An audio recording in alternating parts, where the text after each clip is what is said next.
ಮಧುರ, ಪ್ರಸಾದ ತೆಗೆದುಕೊಳ್ಳಮ್ಮ. ಆದಷ್ಟು ಬೇಗ ನಿನಗೆ ಮುತ್ತಿಗೆ ಸ್ಥಾನವನ್ನು ದೊರಕಿಸಿಕೊಡ್ಲಿ ಅಂತ ಆ ದೇವರಲ್ಲಿ ಬೇಡಿಕೊಳ್ತೀನಿ. ಏನತ್ತಿಗೆ, ಯಾವಾಗಲೂ ನೋಡಿದರೆ ಬೇಗ ನನ್ನ ಮದುವೆ ಆಗಲಿ, ಬೇಗ ನನ್ನ ಮದುವೆ ಆಗಲಿ ಅಂತ ಆ ದೇವರಲ್ಲಿ ಶ್ರದ್ಧಾ ಭಕ್ತಿಯಿಂದ ಬೇಡಿಕೊಳ್ತಾ ಇದ್ದೀರಲ್ಲ, ಯಾಕೆ ನಾನು ನಿಮಗೆ ಇಷ್ಟೊಂದು ಬೇಗ ಭಾರವಾಗಿ ಬಿಟ್ಟಿದ್ದೀನಾ? ಹಾಗೇನಿಲ್ಲಮ್ಮ. ನೋಡು, ಹೆಣ್ಣಾದ ಮೇಲೆ ಮದುವೆ ವಯಸ್ಸಿನಲ್ಲಿ ಮುತ್ತೈದೆ ಸ್ಥಾನವನ್ನು ಪಡೆದುಕೊಂಡ್ರೆ ಪುಣ್ಯವನ್ನು ಪಡೆದುಕೊಂಡಂತೆ. ಅದು ಅಲ್ಲದೆ ಹಗಲು ರಾತ್ರಿ ಎನ್ನದೆ ನಿಮ್ಮನ್ನ ನಿನ್ನ ಬಗ್ಗೆ ಚಿಂತೆ ಮಾಡ್ತಾನೆ ಇರ್ತಾರೆ. ಮಧುರ ಮದುವೆ ವಯಸ್ಸಿಗೆ ಬಂದಿದ್ದಾಳೆ, ಆದಷ್ಟು ಬೇಗ ಮದುವೆ ಮಾಡಬೇಕು ಅನ್ನೋ ಚಿಂತೆ ಅವರ ಮನದಲ್ಲಿ ತುಂಬಿಕೊಂಡಿದೆ. ಅತ್ತಿಗೆ, ಯಾರು ಏನು ಹೇಳಿದರೂ ನಾನು ಕೇಳುವುದಿಲ್ಲ.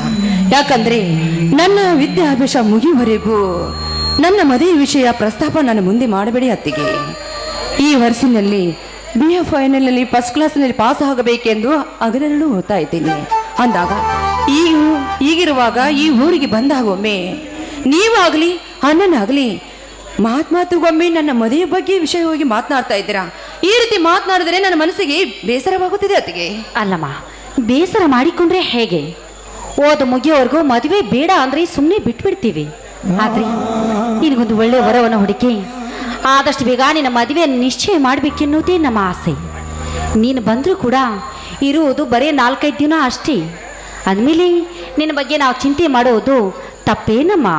ನೋಡತ್ತಿಗೆ, ನನ್ನ ಬಗ್ಗೆ ನೀವೇಕೆ ಚಿಂತೆ ಮಾಡ್ತೀರಾ? ನನ್ನ ಬಗ್ಗೆ ಹಗಲೆರಳು ಚಿಂತೆ ಮಾಡುವ ಅಣ್ಣನಿದ್ದಾನೆ. ಎತ್ತ ತಾಯಿಯಂತೆ ನೋಡುವ ಮುತ್ತಿನಂತ ಅತ್ತಿಗೆ ನೀವಿದ್ದೀರಾ. ಅಂದ ಹಾಗೆ ನಾನು ಓದುವುದಕ್ಕಾಗಿ ನಾನು ಬೆಂಗಳೂರಿನಲ್ಲಿ ಇದ್ದರು ನನ್ನ ಮುದ್ದಾಗಿ ನೋಡಿಕೊಳ್ಳುವ ರಕ್ತ ಸಂಬಂಧಿಕರಿದ್ದಾರೆ. ಇದನ್ನೆಲ್ಲ ಯಾವುದು ಕೊರತೆ ಮಾಡಿಲ್ಲ ನಮ್ಮ ಅಣ್ಣ. ಅಂದ ಹಾಗೆ ನೀವು ಅವನ ಹೆಂಡತಿಯಾಗಿ ಬಂದಿರುವುದು ನಿಜಕ್ಕೂ ನನ್ನ ಹೆತ್ತ ತಾಯಿ ಅಂತ ಈ 4 ಜನ ಮುಂದೆ ನಾನು ಹೇಳಿಕೊಳ್ತೀನಿ ಅತ್ತಿಗೆ. ನನ್ನ ಭಾವನೆಯಲ್ಲಿ ನಿನ್ನನ್ನು ಯಾವತ್ತೂ ನನ್ನ ನಾತ್ನಿ ಅಂತ ಅಂದುಕೊಂಡಿಲ್ಲ. ನನ್ನ ಹೊಟ್ಟೆಯಲ್ಲಿ ಹುಟ್ಟಿದ ಮಗಳು ಅಥವಾ ನನ್ನ ತಂಗಿ ಅಂತ ತಿಳಿದುಕೊಂಡಿದ್ದೇನೆ. ಯಾವುದೇ ಕಾಲಕ್ಕೂ ನಿಮ್ಮ ಅಣ್ಣನವರ ವಿರುದ್ಧವಾಗಿ ನೀನು ನಡೆದುಕೊಳ್ಳಬಾರದು ಎಂಬುದೇ ನನ್ನ ಆಸೆ. ನಿನಗೇನಾದರೂ ಕುಂದು ಕೊರತೆ ಇದ್ರಿ ನನ್ನ ಮುಂದೆ ಹೇಳಮ್ಮ. ನಿನ್ನ ಮಾತನ್ನು ನಡೆಸಿಕೊಡುವುದಕ್ಕೆ ಈ ನಿನ್ನ ಅತ್ತಿಗೆ ಸದಾ ಸಿದ್ಧಳಾಗಿರ್ತಾಳೆ.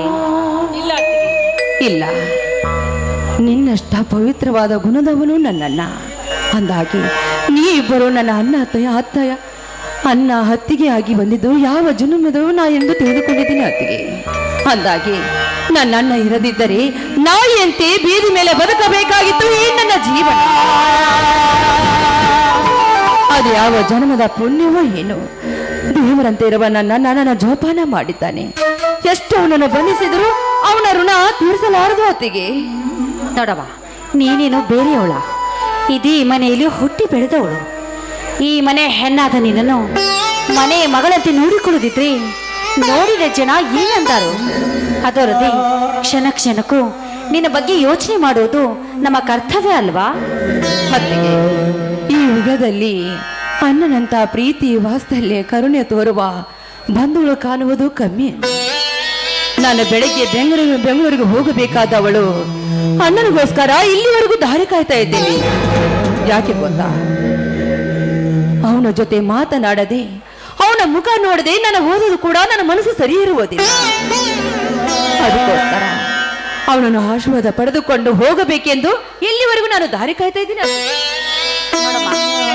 ಮಾತನಾಡೋ ಅಷ್ಟರಲ್ಲಿ ನಿಮ್ಮ ಅಣ್ಣನವರು ಬಂದೇ ಬಿಟ್ರು.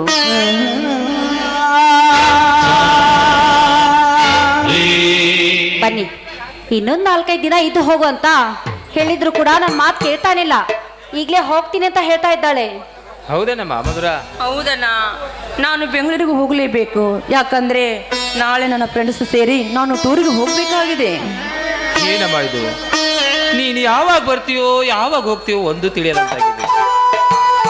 ವರ್ಷಕ್ಕೊಮ್ಮೆ ಈ ಊರಿಗೆ ಬಂದ್ರ 4 ದಿನ ಇರೋಕ್ಕೂ ನೀನು ಮನಸ್ಸು ಮಾಡ್ತಾ ಇಲ್ಲ.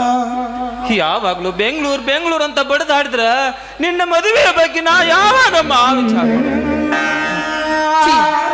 ಹೋಗಣ್ಣ. ನೀನು ಯಾವಾಗಲೂ ನೋಡಿದ್ರು ನೀನು ಅತಿಗೆ ತರ ಮಾತುಗೊಮ್ಮೆ ನನ್ನ ಮದುವೆ ಬಗ್ಗೆ ನೀವು ಮಾತನಾಡ್ತಾ ಇದ್ದೀರಾ.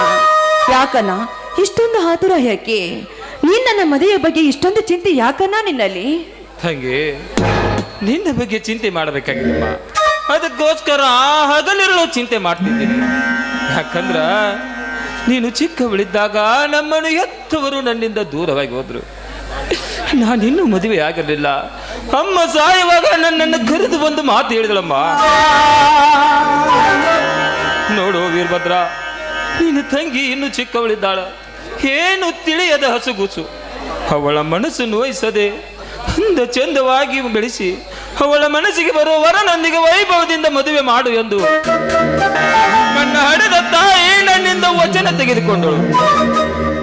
ಹೆತ್ತ ತಾಯಿಗೆ ಮಾತು ಕೊಟ್ಟಂತೆ ನಿನ್ನನ್ನು ಕಣ್ಣಲ್ಲಿ ಕಂಡಿಟ್ಟು ಬೆಳೆಸಿ ವಿದ್ಯೆ ಕಲಿಸಿ ಬುದ್ಧಿವಂತಳಾಗುವುದಕ್ಕಾಗಿ ನನ್ನ ರಕ್ತ ಸಂಬಂಧಿಕರ ಹತ್ತಿರ ನಿನ್ನನು.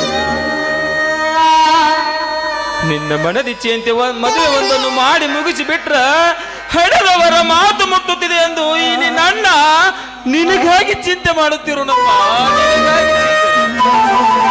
ಅಣ್ಣ, ನನ್ನ ಹೆತ್ತ ತಾಯಿ ಸಾಯುವಾಗ ಅನುಕಂಪದಲ್ಲಿ ನಿಮಗೊಂದು ಮಾತು ಹೇಳಿದರು.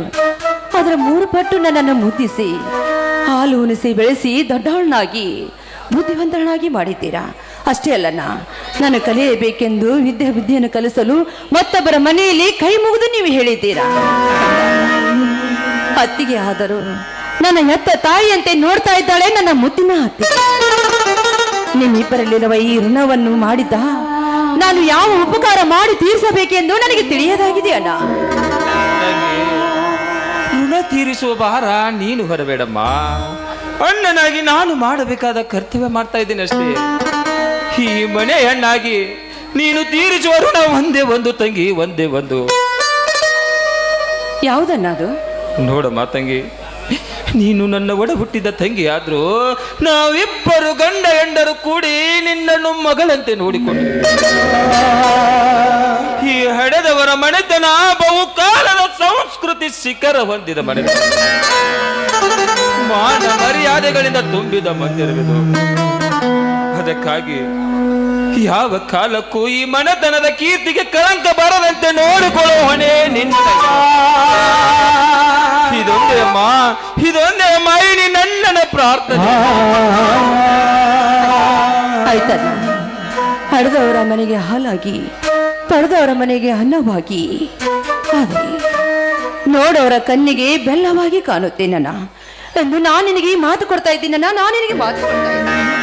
ಆದರೆ ದುಷ್ಟರಿಗೆ ವಿಷವಾಗಿ ನೀನು ಹೇಳಿದಂತೆ ಮಾತನ್ನು, ಈ ಋಣವನ್ನು ನಾವು ಯಾವಾಗಲೂ ಮರೆಯುವುದಿಲ್ಲ. ನೋಡಮ್ಮ ಮಧುರ, ಎಲ್ಲವೂ ನಿನ್ನನ್ನೇ ಕೂಡಿದೆ. ನಿನ್ನ ವಿದ್ಯಾಭ್ಯಾಸ ಮುಗಿದ ನಂತರ ನಿನ್ನ ಮನಸ್ಸಿಗೆ ಬರುವ ವರನೊಂದಿಗೆ ವೈಭವದಿಂದ ಮದುವೆ ಮಾಡಬೇಕಂತ ನಾವಿಬ್ಬರು ಗಂಡ ಹೆಂಡರು ಕೂಡಿ ಆಸೆ ಇಟ್ಟಿದ್ದೀವಿ. ನಿನ್ನ ಮನಸ್ಸಿನಲ್ಲಿ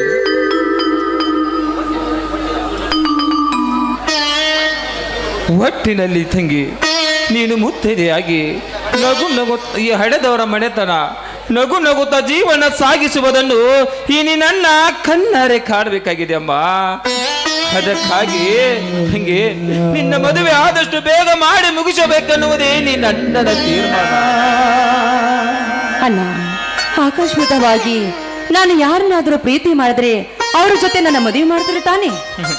ತಂಗಿ, ನಿನ್ನ ಮೆಚ್ಚಿದ ವರ ಪುರುಷ ಪವಿತ್ರನಾಗಿರಬೇಕು, ಪರಿಶುದ್ಧ ಹೃದಯ ಹೊಂದಿರಬೇಕು. ಬಡವನೇ ಇರಲಿ ಶ್ರೀಮಂತನೇ ಇರಲಿ, ನನ್ನ ತಂಗಿಯನ್ನು ಚೆನ್ನಾಗಿ ನೋಡಿಕೊಳ್ಳುವ ಮಾಡುವಂತ ಮನುಷ್ಯನಿದ್ರೆ ಸಾಕಮ್ಮ. ಮಥುರ, ನೀನೀಗಾಗ್ಲೇ ಯಾರನ್ನಾದ್ರೂ ಪ್ರೀತಿ ಮಾಡಿರ್ವೇನಮ್ಮ? ಅಯ್ಯೋ ಇಲ್ಲ ಅತ್ತಿಗೆ, ನಾನು ತಮಾಷೆ ಹೇಳಿದೆ ಅಷ್ಟೇ. ಇಷ್ಟು ಕೋಪ ಮಾಡ್ಕೊಂಡು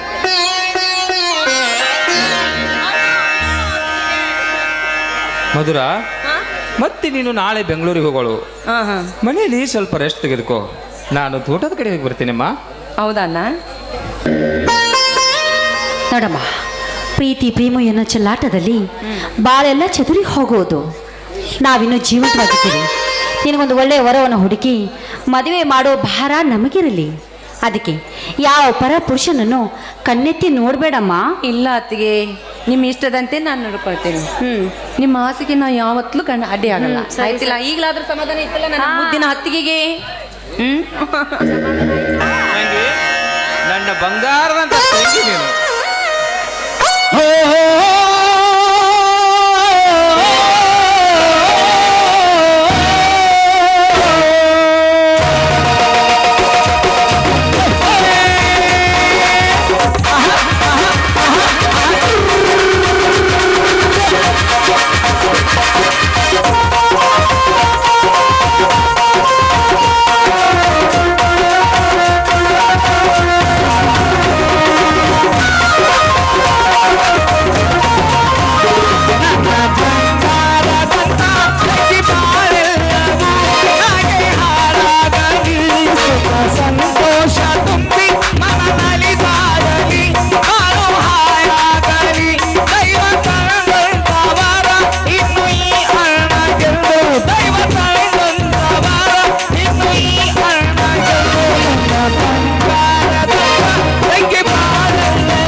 ಸೀರೆ ಉಡಿಸಿ ನಾನು ಮರೆವೆ ಕುಂಕುಮ ಹಚ್ಚಿ ಅಕ್ಷತೆ ಹಾಕಿ ಉಡಿಸಿ ನಿಂಗೆ ಕೈಯ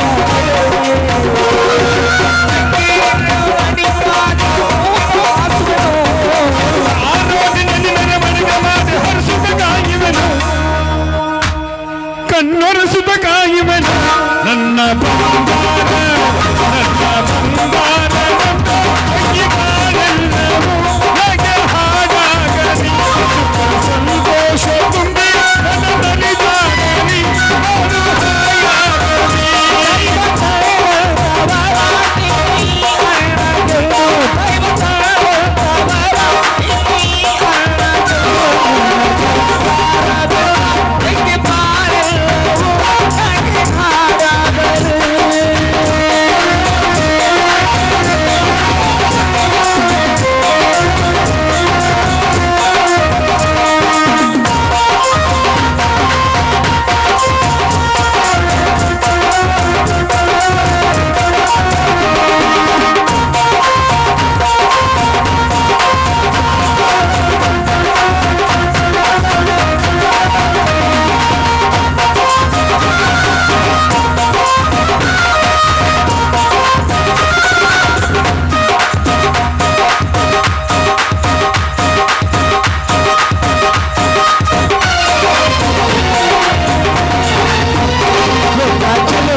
ಜೋಡಿ ಜೊತೆಗೆ ಅವನಿ ನಿನ್ನ ನಿನ್ನ ಬಿಡುವುದೇ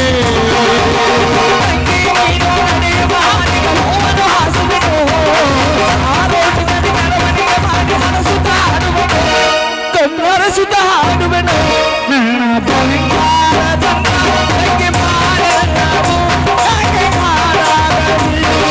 ಸಂತೋಷ ತುಂಬಿ ನನ್ನ ಬಲಿದಾನಲಿ ನಾನು ಹಾಯಾಗಲಿ ದೈವ ಬೆಳೆದಂತವರ ನೀನು ಈ ಅನ್ನಗೆಂದು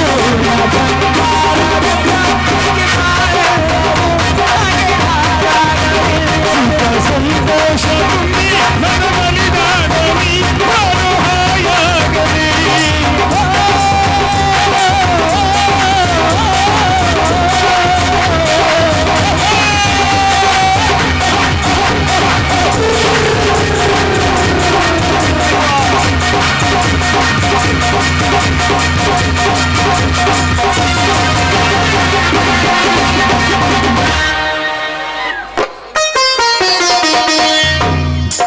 ಅತ್ತಿಗೆ ಯಾಕಂದ್ರೆ ಸೂಪರ್ ಜೋಡಿ ಜೋಡಿ ಸೂಪರ್ ಬಿಡು ಯಾಕ ನಿಮ್ಮ ಅನ್ನೊಂದು ಭಾಳ ಆಗೈತಿ ಬರ್ರಿ ಏ ಬರ್ರಿ ಅಣ್ಣ ಅತ್ತಿಗೆ ಓದಿರ್ತಿದ್ದಾಳೆ ಬರ್ರಿ ಯಾಕ ಡ್ಯಾನ್ಸ್ ಅದು ಭಾಳ ಮಾಡಕತ್ತೀರಿ ಯಾರು ಬಂದಾರೇನು ಮತ್ತ ನಮ್ಮ ತಂಗಿ ಬಂದಾಳ ನನ್ನ ತಂಗಿ ಬಂದಾಳ ಕಣೆ. ನಮ್ಮ ಅಣ್ಣ ಹೌದಾ ಎಲ್ಲಿ ಇನ್ನೊಬ್ಬಕ್ಕೆ ಅತ್ತಿಗೆ ಬಂದಾಳತ್ತ ಮಾಡಿನ ಬಿಡಿಯವ್ವನ ಅತ್ತಿಗೆ ಮುತ್ತಿನಂತ ಕರ್ಪೂರದ ಗೊಂಬೆ ನೀರುವಾಗ ಇನ್ನೊಬ್ಬಕ್ಕೆ ನೀ ಯಾವಾಗ ತರ್ಬೇಕಂತ ಮಾಡಿ ಅತ್ತಿಗೆ ನೋಡಿ ಇರ್ಲಿ ಇರ್ಲಿ ಇರ್ಲಿ ನಿಮ್ಮ ಮಸಡಿಗೆ ನಾನು ಸಿಕ್ಕಿ ಸಾಕಾಗೈತಿ ನಾವಕ್ಕೆ ಬೇಕಾ ಬರ್ರಿ ಊಟ ಮಾಡಕತ್ತಾರೆ